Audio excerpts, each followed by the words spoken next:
Hello friends, so welcome back. तो आज हम लोग सेकंड पार्ट आपको वीडियो बताएंगे कुछ कॉमन मिथ्स के बारे में, हेयर ट्रांसप्लांट के बारे में। पार्ट 1 में मैंने आपको कुछ चीज़ों के बारे में डिस्कस किया था।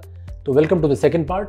तो I am doctor Ranjan Upadhyay again from Desmodum skin and laser clinic Vasant Kunj. तो आइए स्टार्ट करते हैं अपना second part of common myths about hair transplant surgery.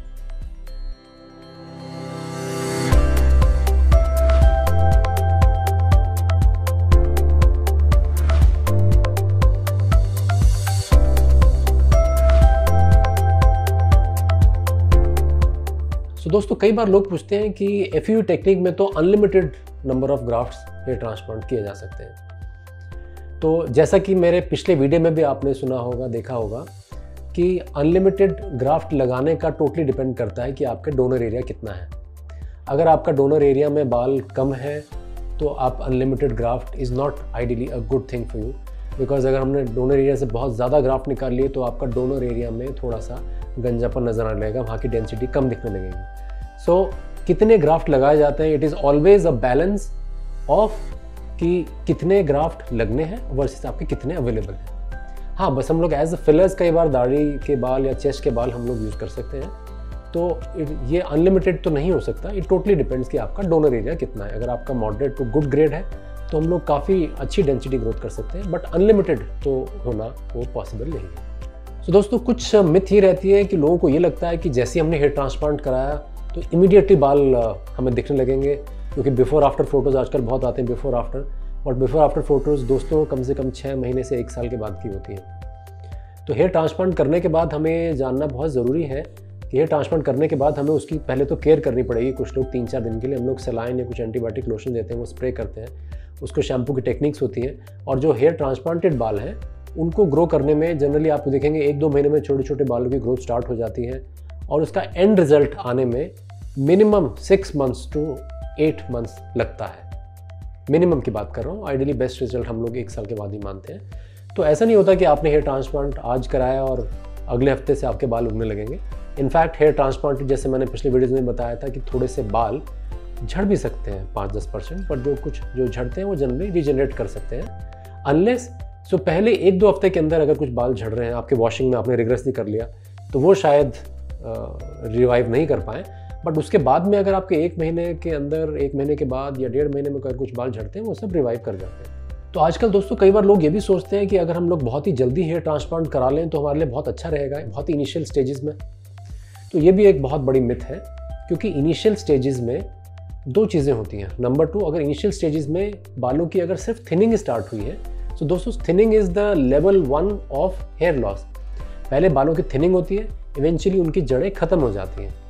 सो अगर बालों की थिनिंग ही है, ग्रेड 2 या ग्रेड 3 हेयर लॉस है, बहुत ज़्यादा हेयर लॉस नहीं है, देन इट इज़ बेस्ट कि आप कुछ वाइटामिन सप्लीमेंट्स लें, कुछ पेप्टाइड्स लें, कुछ PRP थेरेपी करा लें, उससे अपने हेयर लॉस को स्टेबल रखें। सेकेंडली, ये एक आइडियल टाइम इसलिए भी नहीं है क्योंकि अगर आपने इस स्टेज में हेयर ट्रांसप्लांट कराने की सोची जब आपका हेयर लॉस अभी प्रोग्रेस ही कर रहा है, तो आपने हेयर ट्रांसप्लांट कराया और वो विदिन 1-2 साल के अंदर आपका और आगे प्रोग्रेस हो जाएगा, तो आपने हेयर ट्रांसप्लांट कराया, पीछे आपको फिर से ज़रूरत पड़ जाएगी। सो अर्ली 20s में या initial stages is not a good time for getting hair transplant. Let the hair loss stabilize a bit.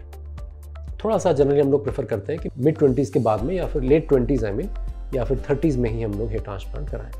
तो कई बार काउंसलिंग सेशंस में लोग हमसे पूछते हैं कि क्या कई लोग की मृत्यु भी हो जाती है, कई लोगों की मौत हो जाती है कि हेयर ट्रांसप्लांट के बाद। तो दोस्तों, हमने पिछले कुछ टाइम में हम लोगों ने सुना था कि कुछ हेयर ट्रांसप्लांट के बाद कुछ ऐसे किस्से हुए थे। लेकिन आइडियली अगर आप देखें वर्ल्ड ओवर लिटरेचर, तो अगर आप तरीके से प्रॉपरली पूरे प्रोटोकॉल के साथ में, पूरी ट्रेनिंग के साथ में और पूरे after care and pre care के साथ में अगर आप हेयर ट्रांसप्लांट टेक्निक अच्छे से करते हैं, then it is one of the very safest technique to be done, specially FUE technique. क्योंकि पेशेंट्स को, इसलिए मैं ये कहता हूँ कि आपको अपना डॉक्टर चुनने से पहले उसकी थोड़ी रिसर्च करनी चाहिए, उनसे डिस्कस करना चाहिए, उनके काउंसलिंग सेशंस लेने चाहिए, क्या आप एक्सपेक्ट कर सकते हैं और किस तरह से वो सर्जरीज करते हैं, आफ्टर केयर क्या होती हैं। आजकल जगह जगह काफ़ी क्लिनिक्स खुल गई हैं जिसमें बहुत ही सस्ते में भी हेयर ट्रांसप्लांट हो जाते हैं, जहाँ पर लोग सीखने के लिए भी कई बार करते हैं, कई बार टेक्नीशियंस की ट्रेनिंग के लिए भी करते हैं। सीखना गलत नहीं है, सीखना ठीक है, बट अगर उनके पास अगर कुछ प्रॉपर ट्रेन डॉक्टर हैं जो कि प्रॉपरली तरीके से काम कर रहे हैं और जिनके पास एक लेवल ऑफ एक्सपीरियंस है, जिन्होंने काफ़ी केसेस कर लिए हैं, तो वो केस आपके लिए, वो जगह आपके लिए प्रॉपरली सूटेबल है। But as such in general hair transplant is a very safe technique, और अगर आप तरीके से प्रोटोकॉल फॉलो अप करके कर रहे हैं then the chances of this kind of mishappenings is almost nil. So दोस्तों, मैं इसमें यही कहना चाहूँगा कि अगर आपने टेक्निक सही से फॉलोअप करी है, अगर आपके डॉक्टर ने सही से फॉलोअप किया है, अगर आपने उसके बाद आफ्टर केयर प्रॉपर फॉलोअप करी, आपने एंटीबायोटिक कोर्सेज प्रॉपर लिए हैं, सही से केयर की है, तो hair transplant now days is a very safe technique, almost I can say almost to the tunes of 100% is very safe. जहाँ तक लाइफ थ्रेटनिंग, इसमें जनरली ऐसा कोई भी चीज़ नहीं है, provided your doctor is competent and is followed the complete protocol. तो दोस्तों, कई बार लोग पूछते हैं कि डॉक्टर साहब हेयर ट्रांसप्लांट कराने के बाद तो मुझे ज़िंदगी भर दवाएं खानी पड़ेंगी। तो this is again a very common myth. Hair transplant के बाद आपको लाइफ टाइम दवा अगर आपको लेनी पड़ी तो हेयर ट्रांसप्लांट को कोई फ़ायदा ही नहीं है। हेयर ट्रांसप्लांट जैसे मैंने बताया, उसमें बस टेक्निक ही होती है कि DHT रिसेप्टर्स पीछे के बालों में नहीं होते, इसलिए वो बाल लेके आगे लगाए जाते हैं, और वो बालों के लिए इनिशियली कई बार हम लोग 3-4 महीने के लिए कुछ दवाएं देते हैं ताकि वो प्रॉपरली ग्रो करने लगे। एक बार वो बाल प्रॉपरली ग्रो कर गए हैं 4 से 6 महीने बाद, तो फिर आप चाहें तो वो दवा रोक भी सकते हैं। तो आपको परमानेंटली लाइफ टाइम दवा लेने की कोई ज़रूरत नहीं होती, प्रोवाइडेड हेयर ट्रांसप्लांट आपने परमानेंट जोन से लिया है। हाँ, अगर आप चाहें तो आप आपके दूसरे बाल जो कि नॉन ट्रांसप्लांटेड बाल हैं, क्योंकि वो तो with age and because of the effect of genes and hormones, वो तो eventually they are program to fall, तो आप चाहें तो लोशंस और ट्रीटमेंट अपने डॉक्टर के सुपरविजन में ले सकते हैं ताकि आपके जो दूसरे बाल हैं वो नहीं झड़े या फिर उनका हेयर लॉस भी थोड़ा डिले हो जाए।